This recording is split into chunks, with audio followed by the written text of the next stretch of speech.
Amber Jackson had always been told she flew as if she'd been born with wings. But on that fateful morning at Westwind Airlines headquarters, those wings were clipped by 7 words that would change everything. "Captain Jackson, we need you to wait outside."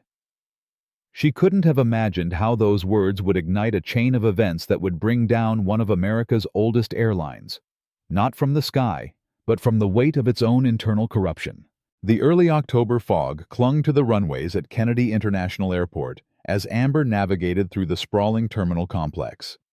At 37, she carried the quiet confidence that came from over 15,000 flight hours across 6 continents.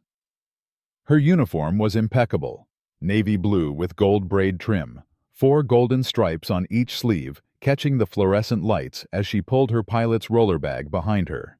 The polished captain's wings on her chest reflected her journey, 20 years of defying gravity and expectations in equal measure. Amber checked her watch. 5:17 a.m.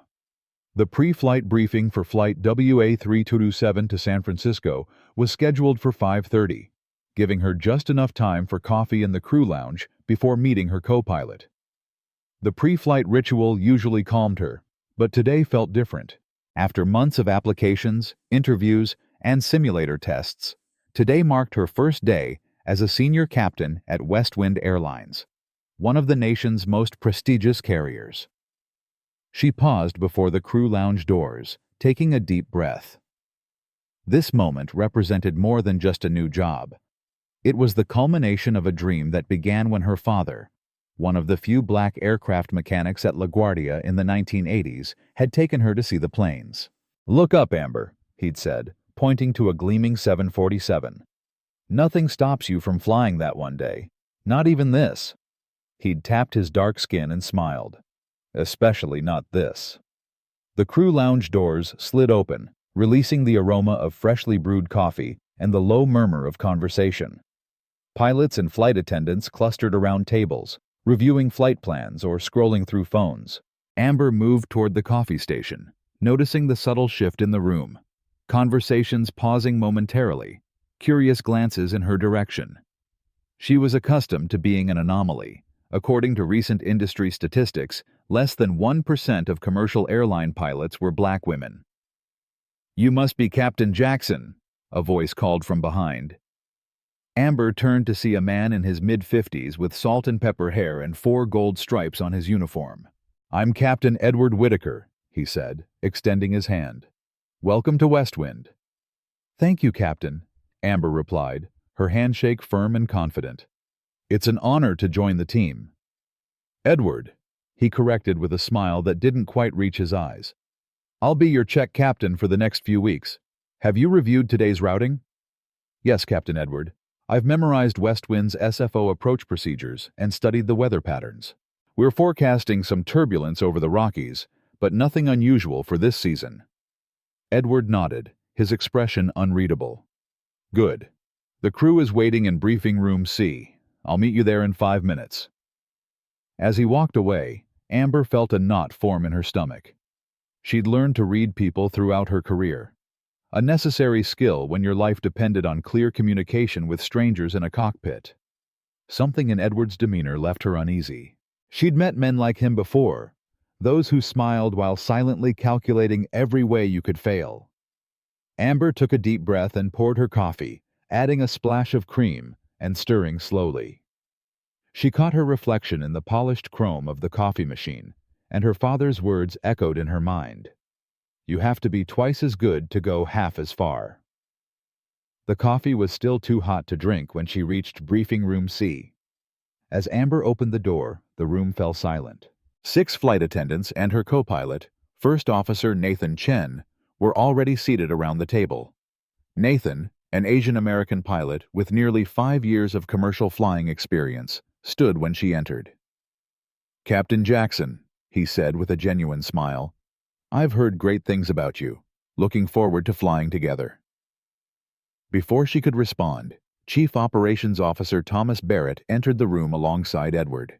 Thomas, a tall man with a perpetually furrowed brow and thinning blonde hair, cleared his throat. "There's been a change of plans," he announced, carefully avoiding Amber's gaze. Captain Whitaker will be commanding Flight 327 today. Captain Jackson, we need you to wait outside while we adjust your assignment." The room went silent. Amber felt all eyes on her as heat rose in her face. "May I ask why?" she said, keeping her voice level despite the anger bubbling beneath the surface. "I was scheduled for this flight well in advance," Amber continued, the injustice becoming increasingly apparent. "It's a matter of experience," Thomas said, his voice hardening. "San Francisco is a challenging approach, and since you're not familiar with our procedures—" "With all due respect, sir," Amber interjected, "I've landed at SFO 73 times over the past decade, including in severe weather conditions. My qualifications were thoroughly reviewed during the hiring process." "Captain Jackson," Thomas said, his voice no longer polite, "this isn't up for discussion. Please wait outside for a moment." Amber considered pushing back, but decided against it. This wasn't the battle to fight, at least not yet. With all the dignity she could muster, she nodded, set down her flight materials, and stepped outside. The hallway now felt much colder than before.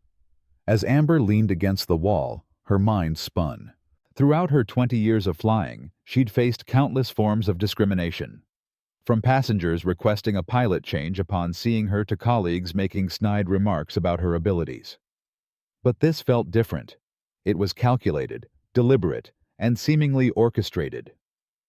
The cool, smooth surface of the wall against her palm contrasted with the heat of humiliation that still burned in her chest. Her phone buzzed in her pocket, a text from her sister Sophia. "Proud of you today, sis. First day as captain at the big leagues." Amber stared at the message, conflicting emotions battling within. Pride in what she'd accomplished, anger at the current situation, and determination not to let this setback define her. She quickly replied, "All good here. Dinner tonight. I'll tell you everything." She pocketed her phone just as the door opened. Not Thomas or Edward, but Nathan stepped out, looking uncomfortable in his crisp uniform. "Sorry about that, Captain," he said in a low voice. "For what it's worth, I think it's ridiculous." "What did they say after I left?" Amber asked. Nathan hesitated. "They said it was standard procedure for new captains, but I've been here 3 years. I've seen 4 new captains start, and none of them were pulled from their first flight like you were." Amber sighed, the unfairness of it all settling more heavily on her shoulders. "Thank you for telling me," Nathan continued, stepping closer and lowering his voice further. "Look, I was assigned to partner with Whitaker, but they want you to shadow on Flight 422 to Seattle. It's just a short hop. They say it's to help you get familiar with company procedures." Amber nodded slowly. "And who's the captain on that flight?" "Robert Wilson," Nathan said. The name hit her like a physical blow. Robert Wilson was West Wind's most senior captain, and according to industry rumors, had vocally opposed the diversification of the pilot corps. Amber had never met him, but his reputation preceded him. A reputation built over 30 years of flying, and, reportedly, 3 decades of ensuring the cockpit remained predominantly male and predominantly white. "I see," she said quietly. Nathan, his voice barely above a whisper now, said, "If you want to file a complaint, I'll back you up." Amber considered the offer. A complaint on day 1 would label her as difficult, regardless of merit.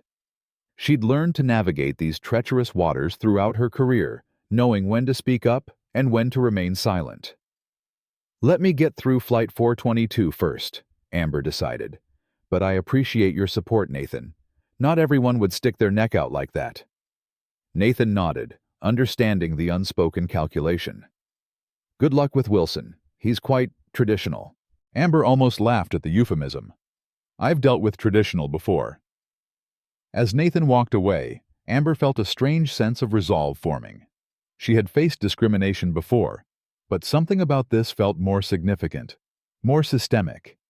It wasn't just about her anymore. It was about every black woman pilot who would come after her.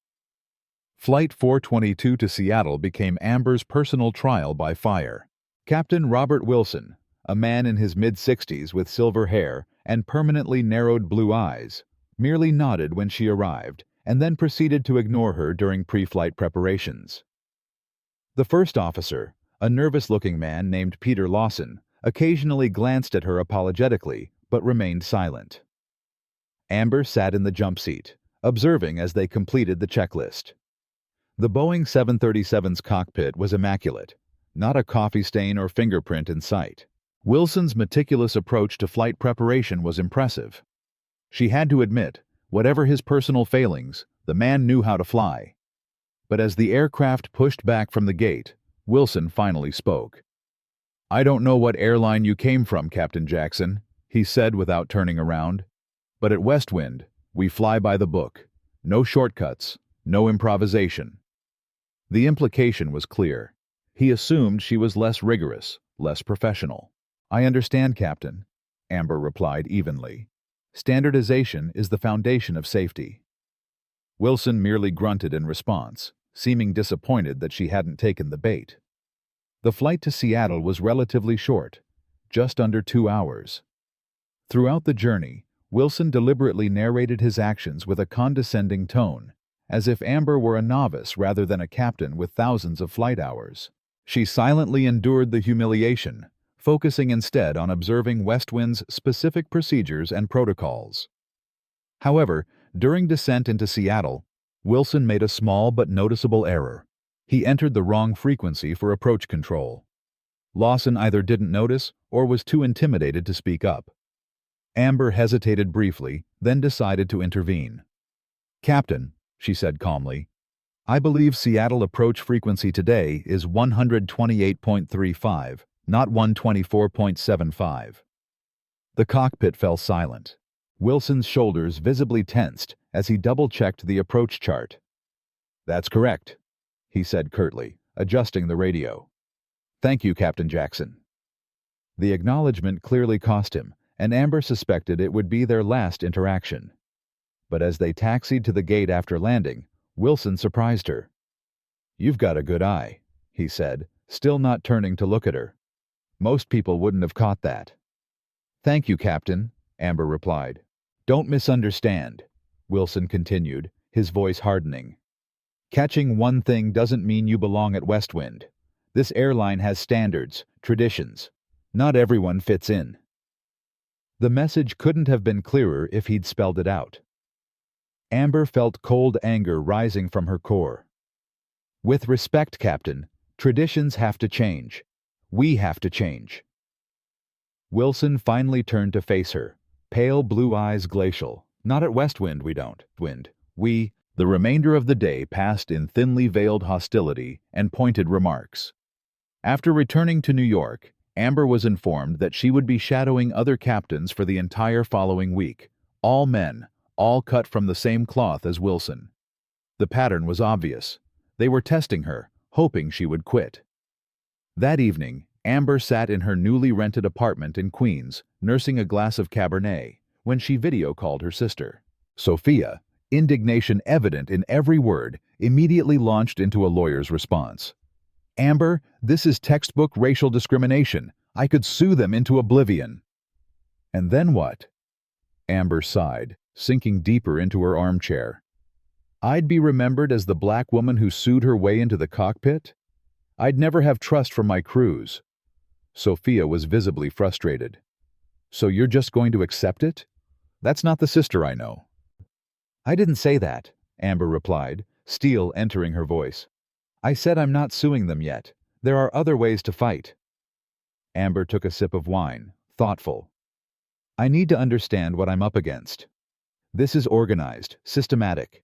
I need to know if this is just a few old-school pilots or if the problem runs deeper." "Be careful," Sophia warned. "Corporate types like this protect their own." "I know," Amber answered. "But I didn't come this far to be pushed out before I even start." Unable to sleep that night, Amber opened her laptop and began researching Westwind Airlines more deeply.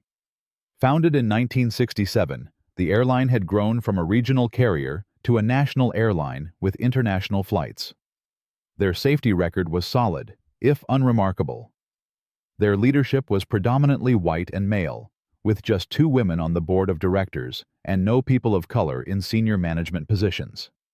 Even more telling were the employee reviews on job recruitment websites. Scrolling through dozens of posts, Amber noticed a pattern. Glowing reviews from white male employees contrasted sharply with less enthusiastic assessments from women and people of color, who frequently mentioned old boys network and unwelcoming atmosphere without providing specific details. Amber continued digging, searching for lawsuits or complaints against the airline. She discovered 3 racial discrimination lawsuits over the past decade, all settled out of court with non-disclosure agreements. 2 involved female flight attendants, 1 a Hispanic ground supervisor.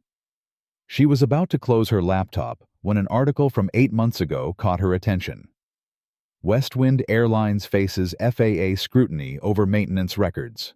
The brief write-up merely mentioned that the Federal Aviation Administration was conducting a routine review of Westwind's maintenance procedures after finding some inconsistencies in their documentation. Amber bookmarked the article, making a mental note to look into it further. It might be nothing significant. All airlines underwent FAA reviews, but the timing made her wonder. Westwind had recently expanded its international routes, putting pressure on maintenance crews to keep aircraft operational. Were they cutting corners on safety regulations? The following morning, Amber arrived at the airport an hour earlier than necessary. Instead of heading to the crew lounge, she made her way to the maintenance hangar. If she was going to understand Westwind, she needed to understand its backbone, the mechanics who kept the planes flying. The maintenance facility hummed with activity, even at 4:30 a.m. Technicians in blue coveralls swarmed around partially disassembled aircraft like surgeon teams around patients. The smell of jet fuel, hydraulic fluid, and machine oil filled the air, oddly comforting to Amber, reminiscent of the garage where her father worked when she was a child. "Can I help you, Captain?" a voice called out. Amber turned to see an older black man with graying hair and weathered hands approaching her. His coveralls bore the name Marcus on a worn patch. "I hope so," Amber replied. "I'm Captain Amber Jackson. Just started with Westwind." Recognition flickered across Marcus's face. "Ah, you're the new senior captain. Word travels fast around here." He extended a hand. "Marcus Washington, lead maintenance engineer, 30 years with Westwind." Amber shook his hand, noting the firm grip and calloused fingers. "Pleasure to meet you, Marcus. I was hoping to get a better understanding of the maintenance operations here. My father was a mechanic at LaGuardia for 30 years. Taught me that pilots who understand maintenance make better decisions in the air." Marcus's face brightened. "Your father sounds like a wise man. Not many pilots bother learning our side of things. Come on, I'll show you around before my supervisor arrives." For the next 30 minutes, Marcus gave Amber a whirlwind tour of the facility, explaining Westwind's maintenance protocols, pointing out areas where they excelled, and carefully alluding to areas where they fell short. "We've got good people here," he said as they walked past a team working on an engine. "Best mechanics in the business, but the new management—" He trailed off, glancing around. "What about the new management?" Amber prompted gently. Marcus lowered his voice. "Ever since CEO David Preston took over 3 years ago, it's been all about cost cutting. Maintenance schedules stretched to the limit, parts reused when they should be replaced, overtime slashed while workload increased."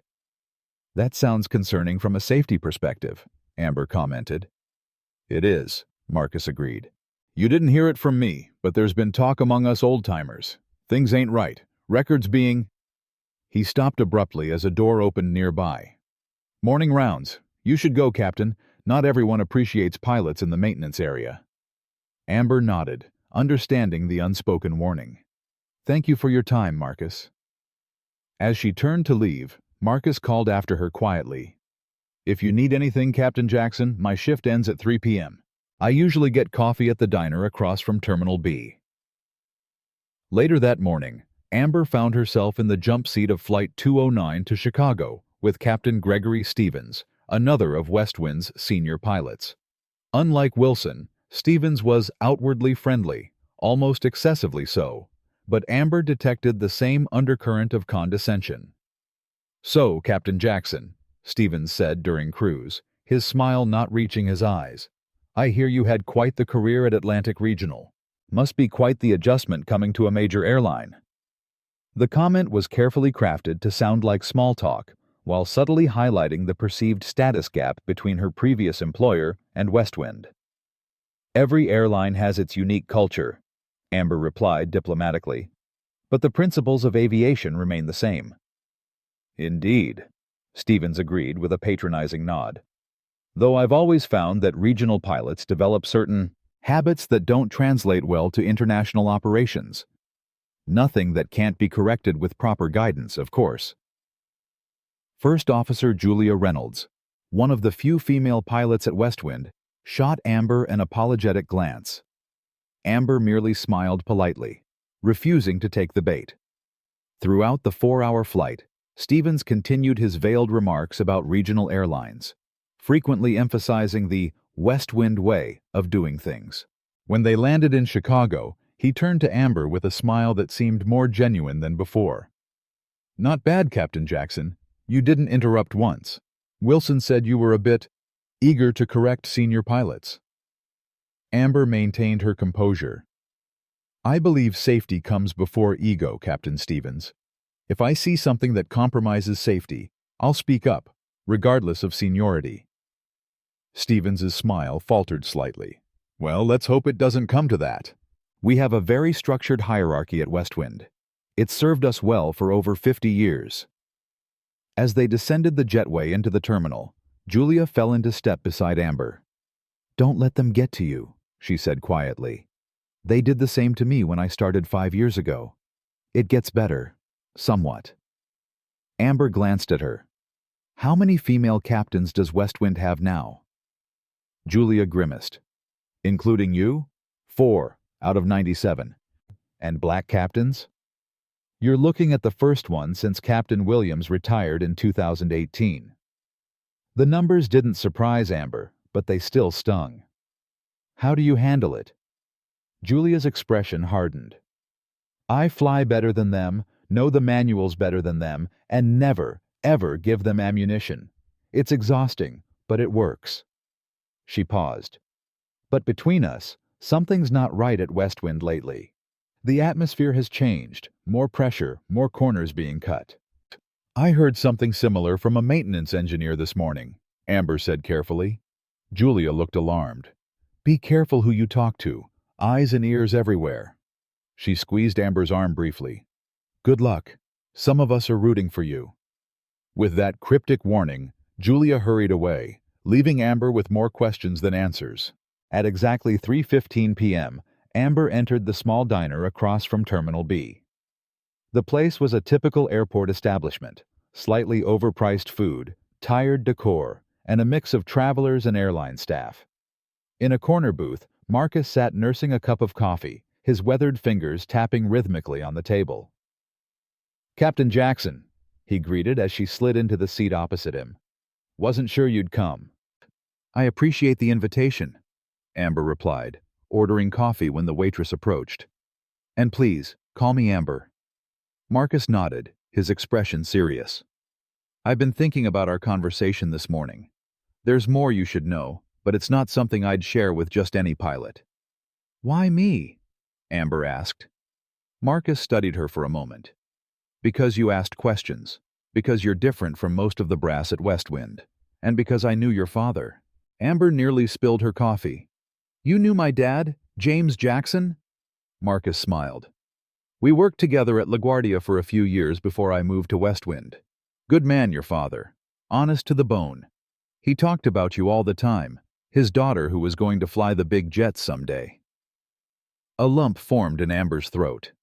Her father had passed away 5 years ago. A heart attack while working on an engine, doing what he loved most. "He would have been proud to see you in that uniform," Marcus continued. "Which is why I'm going to tell you something that could cost me my job." He leaned forward, voice dropping.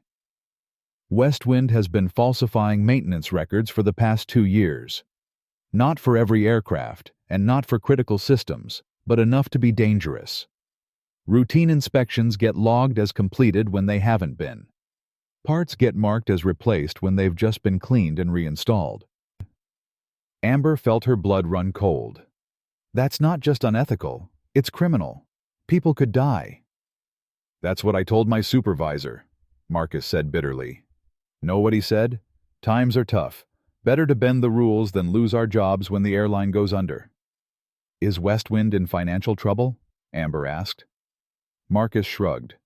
Not officially, but there's been talk. The new international routes aren't performing as well as projected. Fuel costs are up. Competition is fierce.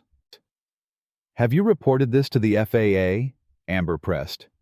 Tried to, anonymously, Marcus admitted. That's what triggered the review 8 months ago. But Westwind has friends in high places. The investigation got buried. Amber sat back, processing this information. If what Marcus was saying was true, Westwind wasn't just hostile to diversity. It was potentially putting passengers and crew at risk. I need evidence, she said finally. Something concrete. Marcus hesitated, then reached into his pocket and slid a small USB drive across the table. Copies of the actual maintenance logs versus what was submitted to the FAA. I've been collecting them for months. But be careful. If they find out you have this, they'll know it came from someone in maintenance. There aren't many of us old-timers left who'd risk it. Amber palmed the drive discreetly. Thank you, Marcus. I'll be careful. As she stood to leave, Marcus caught her wrist. One more thing, Amber. The hostile reception you're getting? It's not just about race or gender, though that's part of it. The old guard at Westwind is circling the wagons because they're afraid of outsiders seeing what's really happening. You're a threat not just because of who you are, but because you're new, unbought, and uncompromised. That night, in her apartment, Amber plugged the USB drive into her laptop. The files were exactly what Marcus had described. 2 sets of maintenance logs for the same aircraft, showing discrepancies that ranged from minor to disturbing. On one Boeing 787, a required inspection of the hydraulic system had been logged as complete when the actual work order showed it had been deferred 3 times. On several aircraft, parts had been logged as new when internal records showed they were refurbished. Amber felt sick. As a pilot, she placed her life and the lives of her passengers in the hands of the maintenance crews. The system only worked when everyone followed the rules with religious dedication. She was contemplating her next move when her phone rang. Sophia calling for their dinner date. I've got something bigger than discrimination to tell you about, Amber said when her sister arrived with takeout Chinese food. After swearing Sophia to secrecy, she shared what she'd learned. Sophia, whose law practice specialized in corporate malfeasance, was stunned. This is major whistleblower territory, Amber. If you go public with this, your career at Westwind is over. My career might be over anyway, Amber replied grimly. But I can't ignore this. It's not just about me anymore. You need more, Sophia advised. This is a good start, but it's one maintenance worker's word and some files that could have been altered. You need corroboration, preferably from multiple sources. I might know someone who can help, Amber said, thinking of Julia Reynolds. Over the next week, Amber continued her orientation at Westwind, shadowing different captains, all of whom seemed determined to find fault with her. But now, she was watching and listening with new purpose, gathering information, making connections. She managed to arrange another flight with Julia Reynolds, this time to Miami. During the layover, over drinks at the hotel bar, Amber carefully broached the subject. Have you noticed any maintenance issues with Westwind aircraft lately? She asked casually. Julia tensed visibly, glancing around the empty bar. Why do you ask? Just curious. I've heard rumors. Julia was silent for a long moment, then sighed. 2 months ago, I reported an issue with the pressurization system on a 737. According to the maintenance log, it had been fixed the day before. But the problem was identical to what had been reported. It wasn't fixed at all. What happened when you reported it? The flight was delayed 3 hours. I got called into the chief pilot's office and lectured about the cost of delays. The message was clear. Think twice before writing up maintenance issues. That's concerning, Amber said carefully. Julia studied her. You know something, don't you? Amber hesitated, then made a decision. I might, but I need more information, and people I can trust. Julia leaned forward. There are a few of us, newer pilots mostly, who've been comparing notes. Strange maintenance issues, pressure from management to accept aircraft with minor discrepancies, that sort of thing. We thought we were just being paranoid. You're not, Amber assured her, but I need proof, incontrovertible proof. I might know how to get it, Julia said thoughtfully, but it's risky. Everything worth doing is, Amber replied. 2 days later, Amber received a text from Julia. Flight 788 to London tonight. I'm first officer. Request to deadhead if you can. Amber managed to secure a jump seat on the flight, ostensibly to observe Westwind's international operations. The real purpose, as Julia had explained in hushed tones during their layover, was much more significant. Flight 788 uses aircraft N227WA, Julia had said. It's one of the ones with suspicious maintenance records. The captain is William Harding, old school, but by the book when it comes to safety. If we can document actual issues that contradict the maintenance log, that's concrete evidence. Now, as Amber boarded the Boeing 787, her heart raced with a mixture of anticipation and anxiety. She greeted Captain Harding professionally, explaining her presence as part of her orientation. The older pilot, a man with a military bearing and no-nonsense attitude, merely nodded. Stay out of the way during critical phases of flight, was his only instruction. The pre-flight checks proceeded normally until Julia, running through the system's checklist, frowned at one of the displays. Captain, I'm showing a discrepancy in the auxiliary hydraulic pressure. Harding leaned over to look. That's within limits, First Officer Reynolds. Yes, sir, but just barely. And according to the maintenance log, the aux hydraulic pump was serviced yesterday. It shouldn't be at the lower threshold already. Harding considered this, then reached for the maintenance log, flipping through it with practiced efficiency. You're right. Let's call maintenance. The maintenance technician who arrived seemed nervous, especially upon seeing Amber in the jump seat. He quickly checked the system, made a few adjustments, and declared it fixed. Just a sensor issue, he explained hastily. All good now. After he left, Harding turned to Julia. Keep an eye on that system throughout the flight. If it fluctuates again, we write it up, regardless of the delay. Julia nodded, shooting Amber a meaningful glance. The message was clear.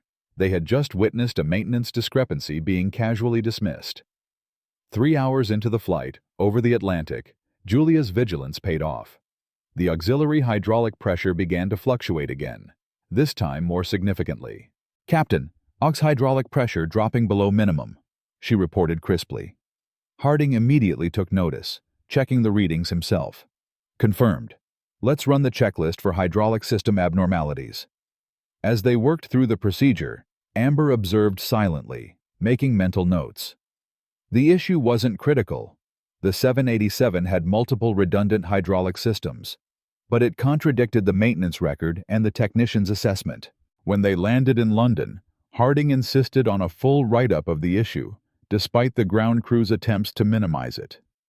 This isn't the first time with this aircraft, he muttered to Julia as they completed the paperwork. Third hydraulic anomaly in 2 months. Someone's not doing their job in maintenance. Later, in the crew hotel, Julia slipped Amber a copy of the write-up. It's not just this plane, she whispered. We've been tracking patterns. 5 aircraft in the fleet show similar issues, problems supposedly fixed that keep recurring. That matches what I've found, Amber confirmed. But we need more. This could still be explained away as isolated incidents. I have an idea, Julia said, her expression determined. But it's going to require help from someone in the FAA.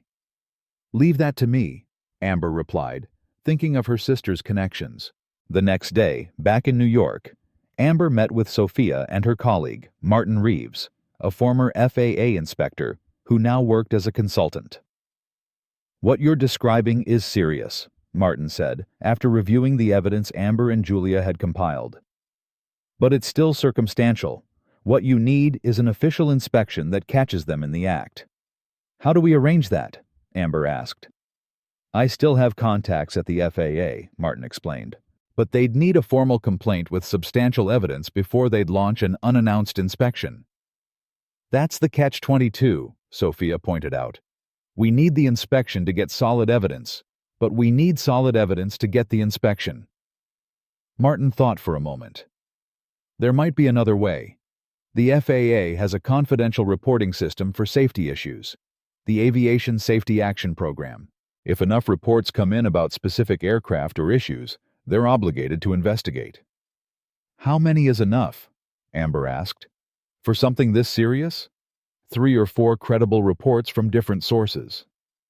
Amber nodded slowly, a plan forming. I think we can manage that.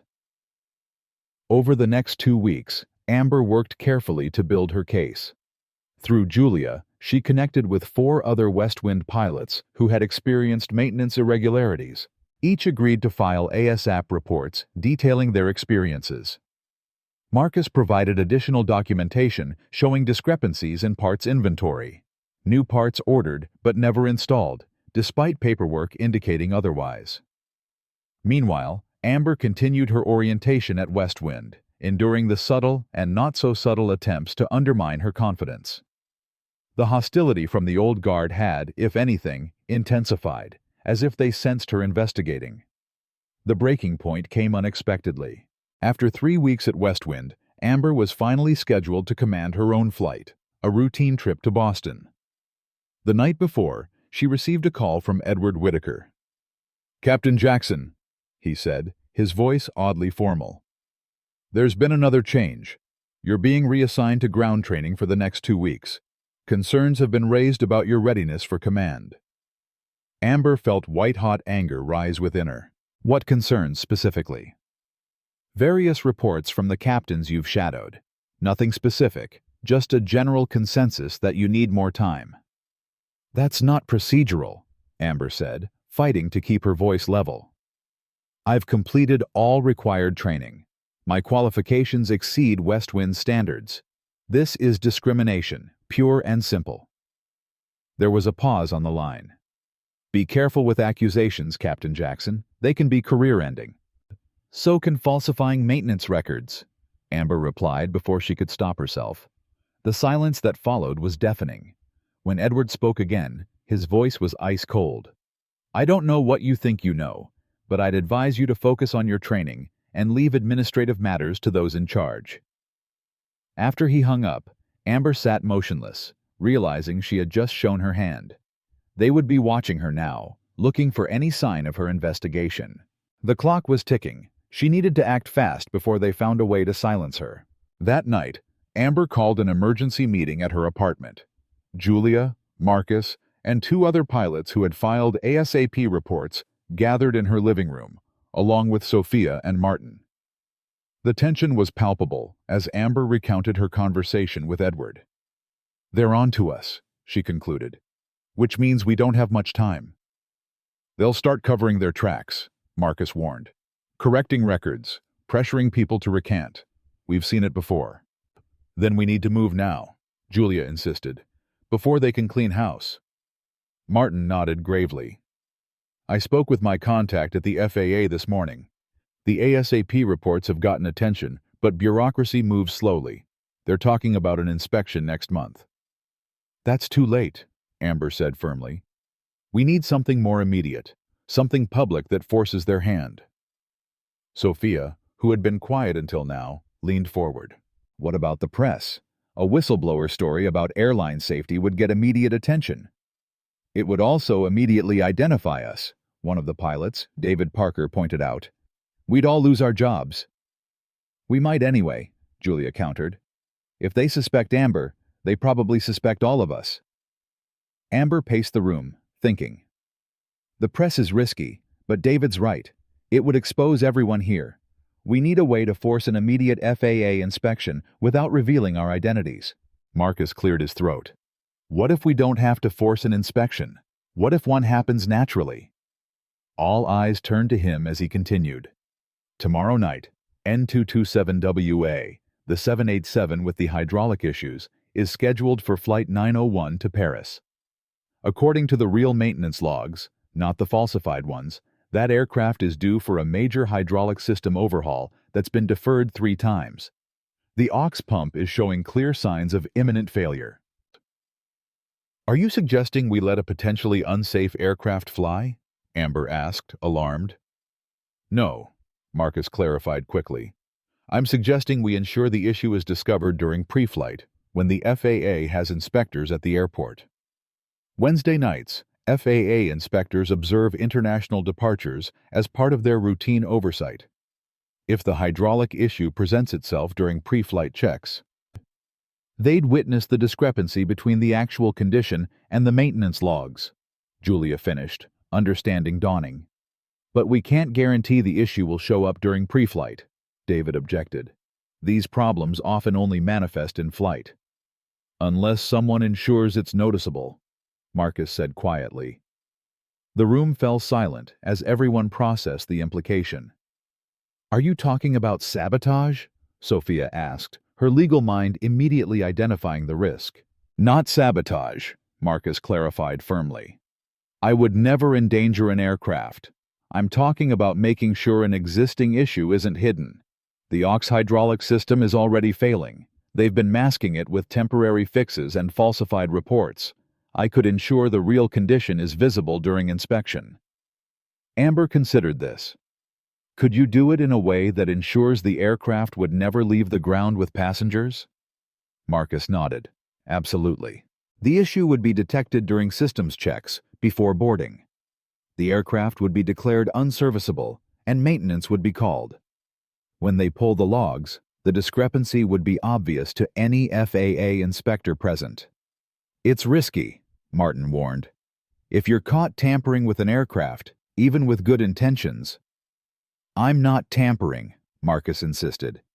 I'm ensuring existing problems aren't concealed. There's a difference. Amber took a deep breath. I don't like it. There must be another way. There is, Sophia suggested. The whistleblower route through proper channels. But it takes time, and Westwind would have ample opportunity to cover their tracks. The group debated long into the night, weighing options and risks. By 2 a.m., they had reached a difficult consensus. Marcus would ensure the hydraulic issue was visible during pre-flight checks, with Julia, who was assigned as first officer on Flight 901, ready to immediately highlight any discrepancy with the maintenance logs. Meanwhile, Martin would alert his FAA contact to pay special attention to that flight, without explaining why. As everyone left, Amber felt a heavy weight of responsibility. They were taking an enormous risk, not just for their careers, but potentially facing criminal charges if their actions were misinterpreted. Yet the alternative, allowing Westwind to continue operating unsafe aircraft, was unthinkable. Are we doing the right thing? She asked Sophia, who had stayed behind. From a legal standpoint, it's complicated, her sister admitted. From a moral one? Absolutely. People's lives are at stake. The next day, Amber reported for her ground training assignment, keenly aware that she was being watched. The instructors seemed unusually critical, documenting her every minor mistake or hesitation. By lunchtime, the pattern was clear. They were building a paper trail to justify her eventual termination. During a break, she received a text from Julia. Everything in place for tonight. FAA presence confirmed. Amber tried to focus on her training, but her mind kept returning to Flight 901. If their plan worked, it would force an immediate investigation. If it failed, or if they were discovered, the consequences would be severe. As evening approached, Amber couldn't stay away. She made her way to the international terminal, ostensibly to observe departure procedures as part of her training. From a distance, she watched as Julia and Captain Richard Coleman conducted their pre-flight checks on N227WA. Marcus's maintenance crew had completed their work an hour earlier. Now, Amber could only wait and hope that their gamble would pay off. She spotted the FAA inspectors, 2 men in suits with credentials visible, observing the departures. They seemed to be paying particular attention to Flight 901, just as Martin had promised. Amber's phone buzzed with a text from Julia. Hydraulic irregularity detected during systems check. Following protocol. Her heart racing, Amber watched as the cockpit door opened and Julia descended the air stairs to speak with the ground crew. Moments later, a maintenance team rushed to the aircraft. The departure board updated. Flight 901 delayed. Another text from Julia. FAA inspectors requesting maintenance logs. Coleman questioning discrepancy. It was happening. The plan was working. Amber felt a mixture of relief and anxiety. Then she saw Thomas Barrett, Westwind's chief operations officer, striding purposefully toward the aircraft, his face a mask of controlled fury. He intercepted the FAA inspectors, engaged in what appeared to be a heated conversation, then escorted them toward the administrative offices. Julia appeared beside Amber, having exited through a different door. "It's done," she said quietly. "The inspectors have seen the discrepancy. They're comparing the official logs with the actual maintenance records. Coleman is furious. He's demanding an explanation for why he was given an aircraft with known issues." "What about Marcus?" Amber asked. "He's in the clear. He didn't have to do anything special. The hydraulic issue was real and would have shown up anyway. All he did was ensure the temporary fix they usually apply wasn't used." Amber nodded, relieved. "Now what?" "Now we wait," Julia said. "The FAA doesn't move quickly, but they don't back down either. Once they've seen evidence of falsified records, they have to investigate." Amber's phone rang. Sophia. "Turn on the news," her sister said without preamble. Channel 7. Confused, Amber and Julia found a nearby gate with a television. The local news was running a breaking story. FAA launches emergency investigation into Westwind Airlines maintenance practices. "How did this get to the press so quickly?" Amber wondered aloud. "That wasn't part of our plan," Julia said, equally puzzled. The answer came moments later when the news anchor announced, "This story was brought to light by an anonymous whistleblower who provided documentation to Channel 7 News regarding alleged falsification of maintenance records at Westwind Airlines." "Anonymous whistleblower?" Julia echoed. "That wasn't any of us." Amber thought for a moment, then smiled slowly. "I think I know who it was." Ooh. The next 48 hours unfolded in a whirlwind of activity. The FAA launched a full-scale investigation of Westwind's maintenance practices, grounding half the fleet for emergency inspections. The media descended on the airline, with reporters stationed outside headquarters and at major airports. Amber, Julia, and the others maintained their cover, expressing appropriate surprise at the revelations while cooperating fully with investigators. Marcus was questioned extensively, but stuck to the truth.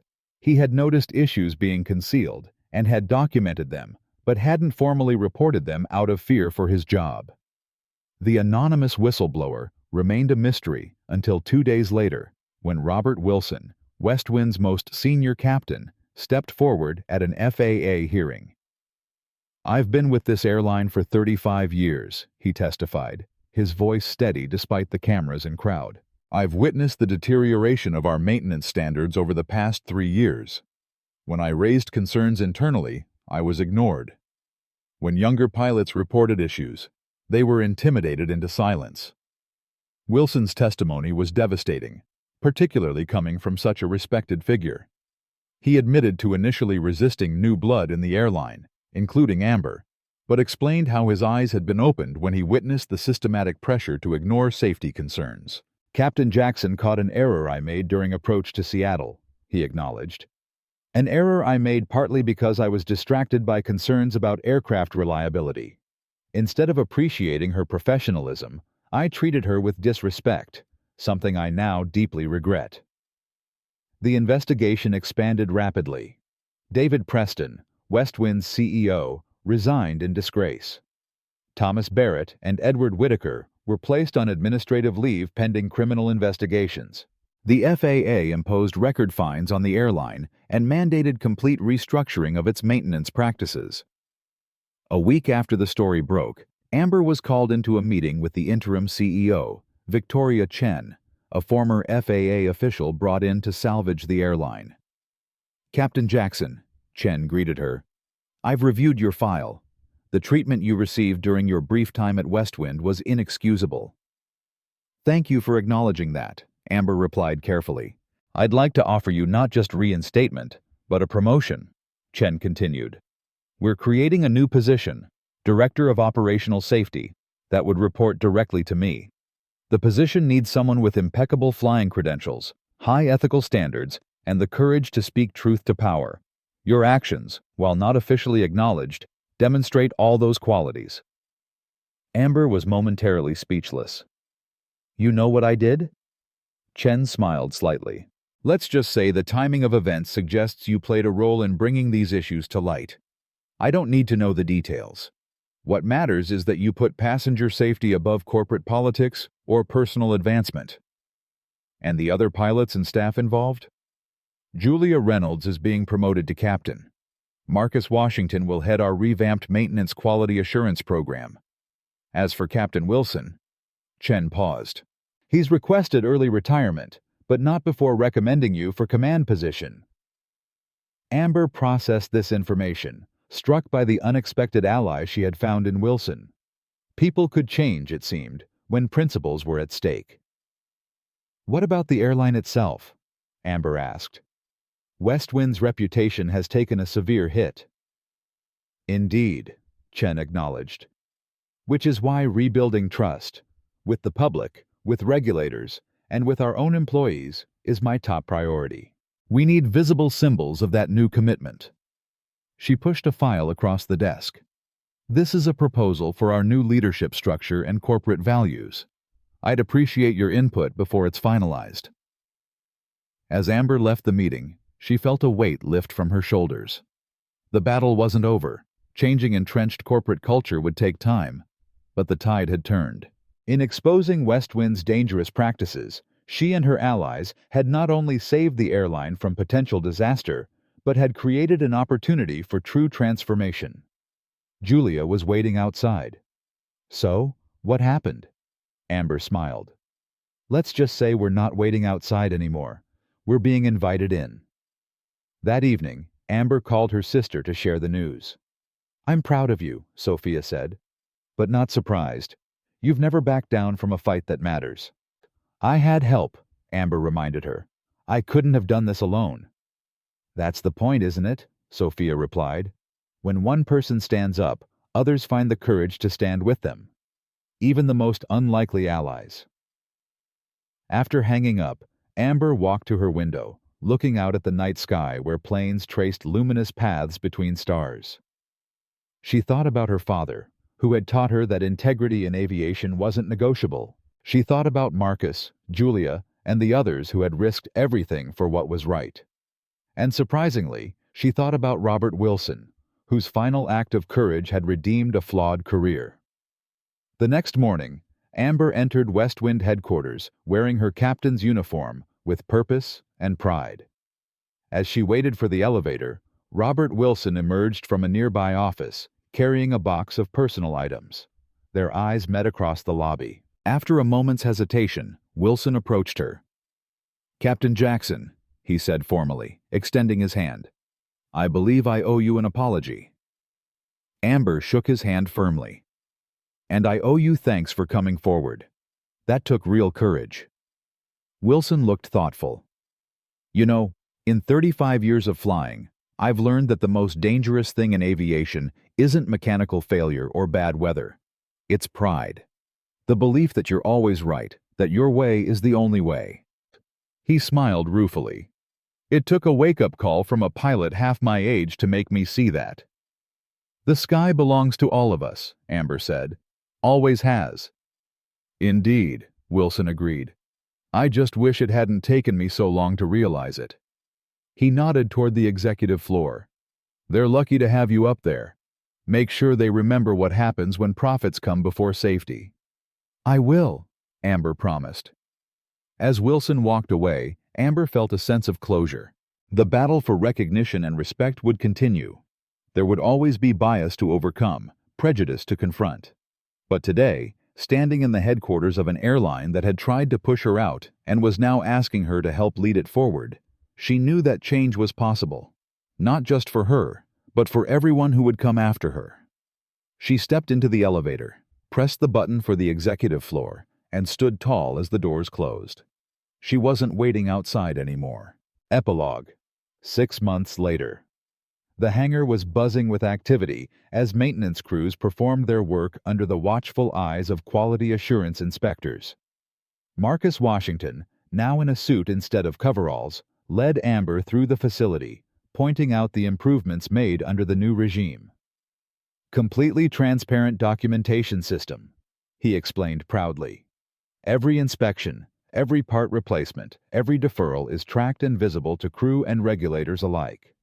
And morale? Amber asked, noting the changed atmosphere. Night and day, Marcus confirmed.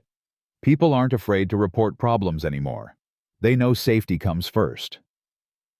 In the operations center, Julia, now wearing captain's stripes, was briefing a group of new pilots, half of whom were women or people of color. Westwind's most valuable resource isn't our aircraft or routes, she was saying. It's our commitment to doing things right every time, regardless of pressure. That starts with speaking up when something doesn't look right.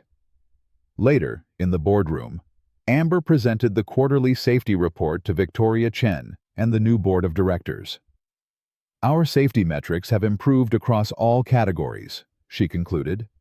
More importantly, our reporting culture has transformed. We're catching issues before they become problems because our people trust the system. And our reputation? Asked one board member. Rebuilding, Amber acknowledged. It will take time, but passengers respond to authentic change. Our customer satisfaction scores are trending upward, and our on-time performance has actually improved despite more rigorous pre-flight checks. After the meeting, Chen stopped Amber in the hallway. The FAA called today.